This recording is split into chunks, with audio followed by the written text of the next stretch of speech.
Thank you all for coming to this part of the event. So I'm going to let my counterparts, my friends here, introduce themselves. But what we want to talk about today is two very different approaches to what is in essence the same business, which is commercial real estate and what we're calling digital real estate. So John, you want to start, please? Sure. My name is John Gilbert. I'm Chief Operating Officer for the Rudin family. The Rudins have owned property in New York for over 100 years. We currently own and operate 15 million square feet, 10 of it office and 5 of it residential. And recently we jumped into the software world where we've launched a software company called Prescriptive Data. And the main product is a brain for buildings called Nantum. Jeff? Jeff Ginsberg. I am not Mark Ganzi. I did used to have red hair, but I don't anymore. But I'm COO of Digital Colony, which is a leading investor in digital infrastructure. We're investing currently out of a $4 billion fund and own companies that play in the digital real estate space like Extenet.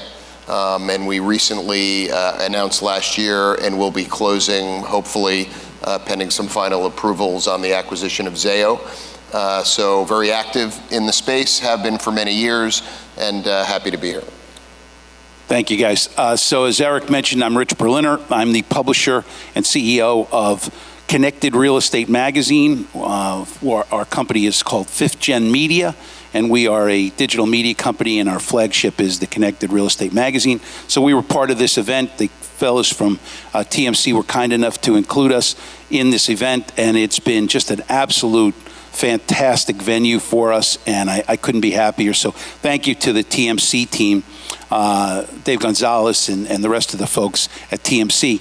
So without further ado, John, I want to start with you. It's funny, the way I thought about this and the way we originally talked about this is that you are a hard asset commercial real estate and residential real estate owner, but as we've talked over the last 2 days, really not so much. You are in the software business too. So how do you see the coming together of hard assets in real estate and the soft assets in things like software as a service and those things? Is it closer to digital real estate than we might think? Well, we like to say that if you think you're in the real estate business, think again, because you're really in the technology business. And the reason for that is that the data that we collect, the raw material, if you will, is become hugely valuable and important as we run our properties. So we take occupancy data and we correlate that against fan speed, and we deliver a better, more efficient product, and we save money. We look at the experience that our customers have within our real estate, and that doesn't have anything to do with chillers, fans, pumps, or motors. To the customer cares about, what does it feel like when I walk into this building? What does it feel like to live in a Rudin building? What does it feel like ultimately to have a meeting, and how am I approached and welcomed? So we really are focused on the experience and less so on the brick, mortar, steel, and glass, even though that's very, very important, but that's really invisible to our ultimate customer. And so we focus on them and the experience that they have. So I would dare say that many of the people in the room have not heard the term prop tech. FinTech meaning financial technology. There's many different flavors of the different technologies, but prop tech is a word that most people in our business have not heard yet. Can you describe what prop tech is to you and what it means? Sure. So prop tech is any technology that wants to attach itself to a built environment or to real estate. Jeff's going to talk about the infrastructure that feeds those buildings. That's an important piece of it. But you've got, water consumption apps, you've got electrical consumption apps, you've got steam consumption apps, you've got, ultimately any data point that you're extracting from your building has an opportunity for an application. What we saw early on is that what we didn't want to have happen was to die the death of multiple dashboards. if I have to look at a dashboard for every single application that we've got running in our properties, I'm dead. So what we did was create Nantum. Nantum, everybody says, what's Nantum? Nantum is derived from an ancient Algonquin word that means prayer or blessing, and it's a brain for buildings. It's a single integrated platform that every application can plug into, so that those data sets don't continue to sit in silos. They can be correlated against each other and utilized to create efficiencies and opportunities for savings and enhancement in experience. So it feeds your hard asset real estate business by using software that you've developed on your own to make your buildings more efficient. Is that about right? Correct. And also, now we've spun that off, so we've taken it into other people's portfolios. Largest bank in the world, largest asset manager in the world, largest hedge fund in the world have all adopted this. Because I think when you really sit back and you look at real estate in terms of how it should be run, if our phone has an operating system, if this iPad has an operating system, why don't our buildings have an operating system? Why shouldn't this room understand all the people that have just filed in here, and then to be automatically adjust the air conditioning based upon the increase in occupancy that just occurred over the last 15 minutes? It should happen, and in our buildings and others it does. Gotcha. So at an early meeting you and I had, and I have to, again, thank you, you were one of the people that encouraged me that we needed this educational outreach that we're bringing forward. But one of the things you said to me at that lunch was, look, Rich, without connectivity, all this prop tech stuff is a bunch of nonsense. We have to have connectivity to make it work for us. So, Jeff, that brings me to you and your digital assets. So now John needs an operating system for his building, and he's created this software. But at the end of the day, if there isn't connectivity for him, he's shot. So how does what you're doing at Digital Colony fit in with what everybody in the real estate business and hospitals and hotels and all those things, how does that feed this need for connectivity in buildings? Well, so I'd say there's two parts to it. One, and we look at a digital infrastructure ecosystem, which really is comprised of towers, cell phone towers, data centers, both hyperscale, which are really core computing data centers and edge data centers, small cell networks, which really are metro capacity driving cell sites, mini cells for coverage, and really the glue that brings it all together is fiber and a fiber backbone. And when you are, what our goal is at Digital Colony is, when you're watching, my kids, don't watch TV, they're streaming whatever they are on their iPads, but or on their mobile devices, but we're all walking around with supercomputers. I left mine over there in a rare moment.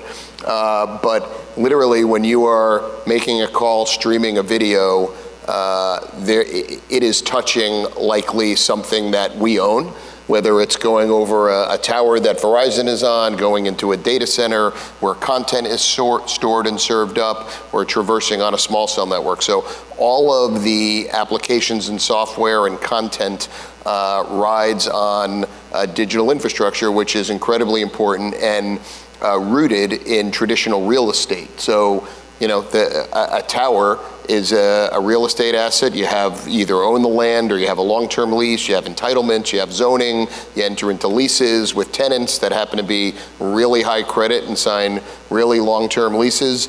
And the tenants don't complain if the air conditioning in the building's not working or the lobby's not clean. They just want to be on network and on the air. And each one of the businesses has different customer facing requirements and opportunities, but it's all rooted in real estate. So I'd say that the second part of this is some of these businesses really directly interact with buildings, whether they're retail, residential, office, industrial. There is a huge digital infrastructure element to traditional real estate.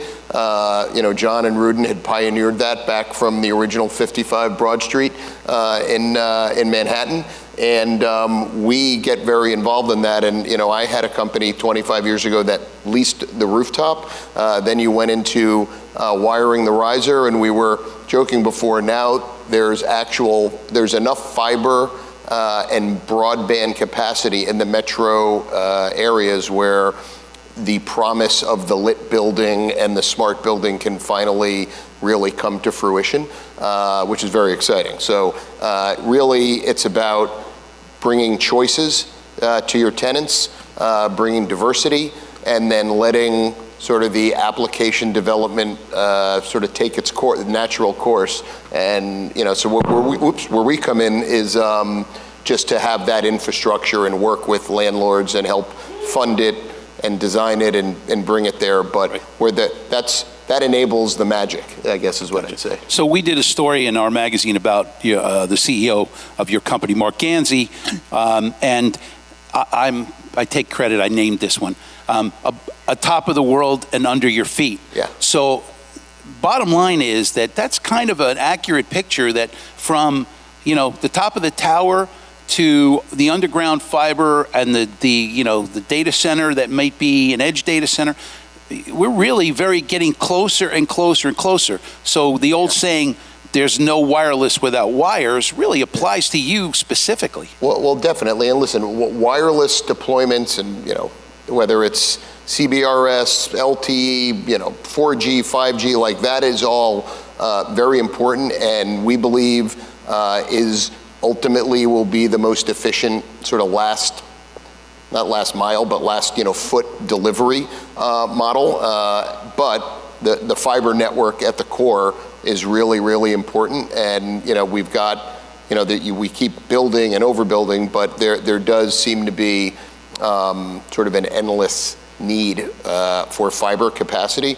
But to your point, when I got started in this business and had started in the cellular telephone business, we were competing on the basis of coverage maps, and you would need to go to the highest point possible, whether it was on a mountaintop or a tall building, and blast away. And just over the years, the elevation requirements have just come down significantly, and the tower's sort of gone horizontal. So literally, it's now small cells, fiber-fed small cells that are on, bus stops, sides of buildings, street lamps, in building, and that's where the future is. And small cell nodes, literally, I think the projections are Extenet has like 30,000 or 35,000 nodes. The market is going to go to like 750,000 in the next few years. So it's you'll be wearing a node on your head like a helmet. Exactly. Huh? Exactly. So John, get it installed. As I was thinking about this, you've got antenna locations on some of your buildings. So you're more of a digital real estate company than I thought at the beginning of this. But if you add the software piece, so really you're thinking digital a good portion of your day, I would assume. You're not doing much with the antenna on the roof of that building. But on the other hand, that's bringing you revenue. And so you really are, in a way, similar to Jeff in that sense. Well, as Jeff mentioned, we did redevelop 55 Broad Street, which many call the grandfather, godfather of all smart buildings. This was 25 years ago, 1995, 96.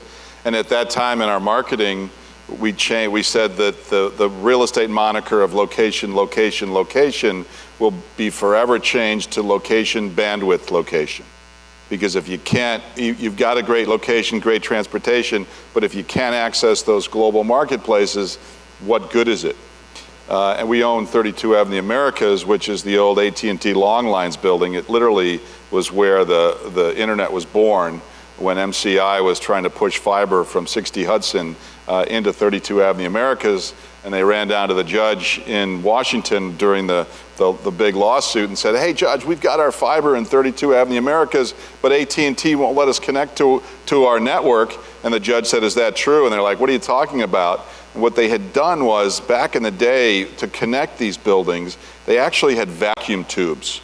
So that if you were in India and you were ordering 15 ton of cotton, telegraph would come into 60 Hudson. Somebody would write that down, put it into a glass tube, whoosh, down to the cotton exchange, trade executed, whoosh, back up, ...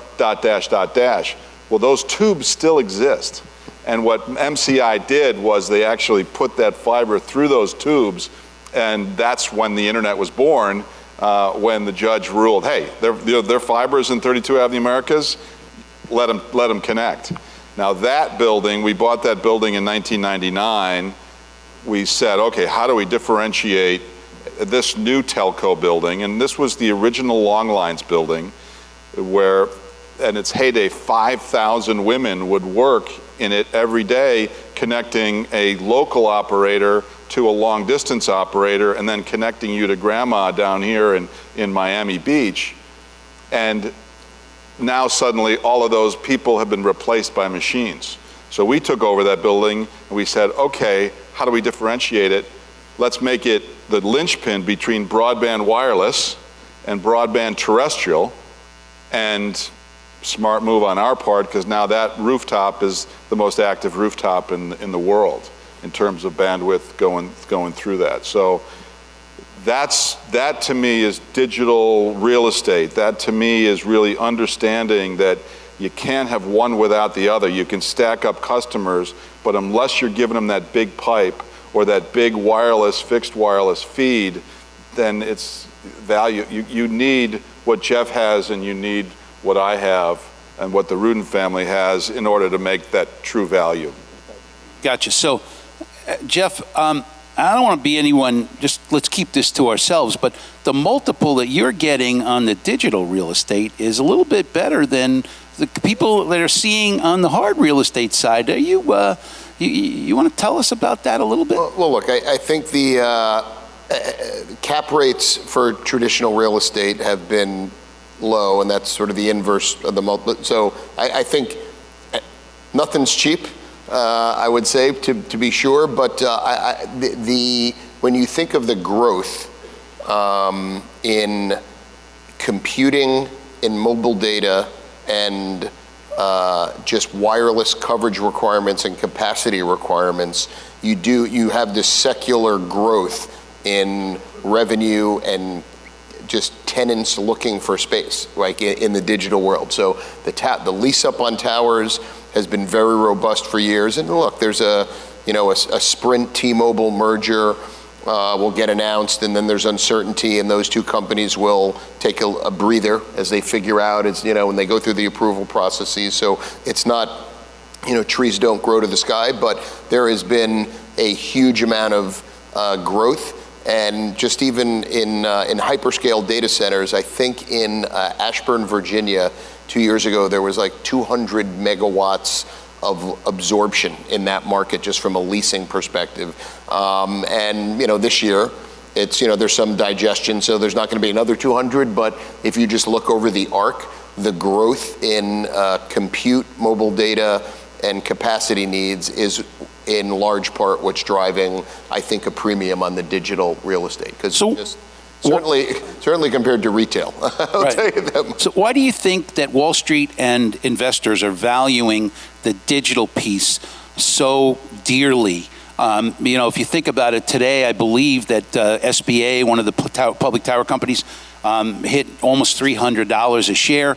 That multiple is somewhere in the 28 range. Why is it so valuable? It's just that, look, the tower business, and we love all the businesses and they're all great.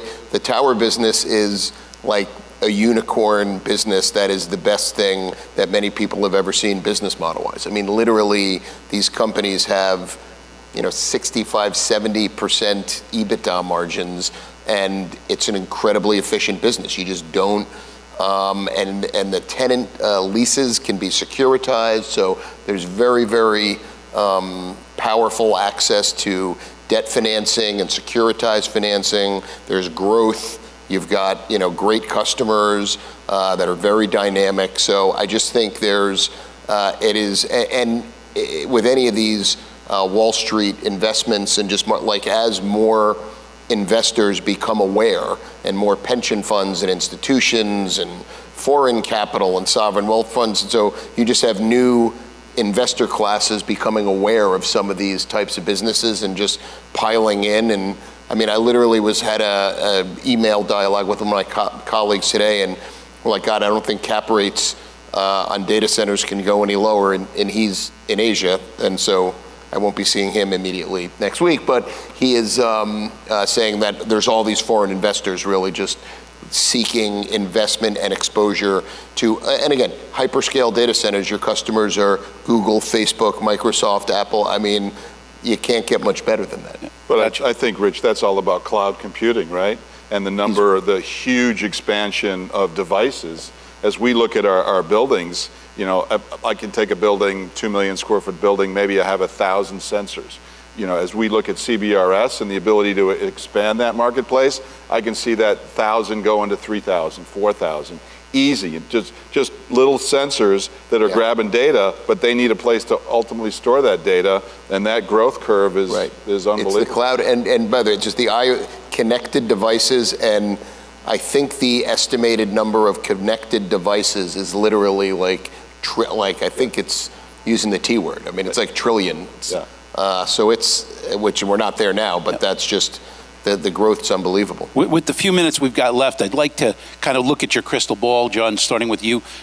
You know, a lot of these folks are here for different things other than just the connectivity piece, but it seems to me that everything that everyone on the floor of the show and here certainly is riding on something that you own or you manage or you're looking at from the standpoint of connectivity.